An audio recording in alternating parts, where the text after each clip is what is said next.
the current update is that the fire has been ruled incendiary, which means it was deliberately or intentionally set, and the investigation is currently ongoing. Do you know what kind of device was used to start it? Where exactly did it start? I cannot comment on that at this time. The investigation is ongoing. It's a joint investigation between the ATF and the Buffalo Fire Department Fire Investigation Unit, and we cannot comment right now as far as any of the evidence that was collected or how it was determined. But I can confirm that the fire was deliberately set. Commissioner. The damage was originally estimated in excess of $3 million.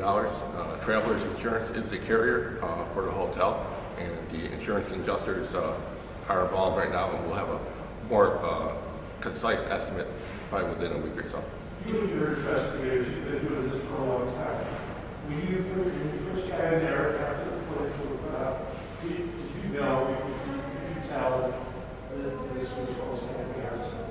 No, we couldn't tell immediately. To answer your question, immediately, no. And we don't try and predetermine whether it was arson or not an arson. We just let the investigation continue, on its natural course, and gather evidence and process the scene and take it from there. Commissioner, who was in the building? Because it was about 1 o'clock in the morning when it happened. They're just days away from reopening. Who was there? Well, as we know, there were about 40 to 50 guests in the hotel, and from what I understand, a very small staff, maybe 3 to 4 members of the hotel, staff members. What about suspect? We're talking arson. What do we know about that? Give her a comment on who else was potentially in the building at the time, because that's part of the ongoing investigation. But do you have a person of interest? We have no persons of interest at this time, no. And is the owner cooperating with you all? The owner is cooperating fully, yes. Can you talk about what evidence or types of evidence led you to the determination that it was deliberately set? No, I really cannot comment on that at this time. All I can tell you is evidence was collected, was processed, and that's what led to the determination that this fire was deliberately set. And what room was it set in? That's also part of the investigation, ongoing investigation, whether it was fire originally started in the banquet room versus the kitchen area, and we're not going to, that hasn't been determined yet. Well, it actually has been determined, but we're not going to put that information out yet. It's part of the ongoing investigation. So you know that it started in either the ballroom or the kitchen, but right now you won't tell That's us. correct. That's correct. So what's the process at this point? You've determined that it was deliberately set. What happens? The next step is, first of all, I want to thank the local office of ATF because they frequently help us out in cases like this, and they've been great. They've always been great.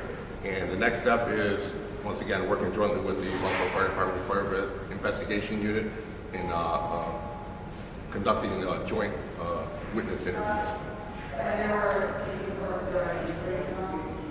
There was a injury to one of our firefighters, yes. And another reason why the ATF was, going back to the original question, not only because of the potential dollar amount lost, but because of the injury to one of our firefighters, as well as the potential injury to some of the guests in the hotel itself. No, they weren't injured, but there was a potential for injury or death. I would say moderate at this point. You said Mr. Stinson is cooperating with the investigation. What does that mean? I mean, is he simply providing information, or is I can't really elaborate on that. He'll be part of the. He'll be one of the witnesses or one of the persons of interest who are interviewed in this case. Persons of interest, or Right. just a person that has knowledge of? Well, he's a hotel owner. He owns a hotel, obviously. So he is a person of interest, not in a negative sense, but he has knowledge. There was a contract. There was a contractor involved too. Or? Yes, there's a contractor involved as well. Yes. So the interaction between the owner and the contractor that will come into play. So a number of people will be interviewed during this process. What are the fines and charges for something like this when you eventually file suspect? There are a number of charges. I'm not ready to comment on them right now because they range, there is a wide range. depending on the severity. Anything else? How long do you think it'll take? I'm sorry. Go ahead. The building is not, currently not open for business, and that's by the owner's choice. In the duration of the, I mean, how long does this type of investigation generally? It could take weeks, up to months, potentially. Anything else? The details on the firefighter's injury, how it happened and current condition. The injury, the firefighter was injured in a fall. He's currently off, injured on duty. So this could have been much worse because there were guests in the hotel, but where it started, where I know you're not telling us where it started, could that have gone up to guest room? Was it- Depending on how long the fire burned before it was discovered, yes, there was a potential for the fire to spread to other parts of the hotel where the guests were quartered, yes. We good? Okay, thank you, everybody. Thank you.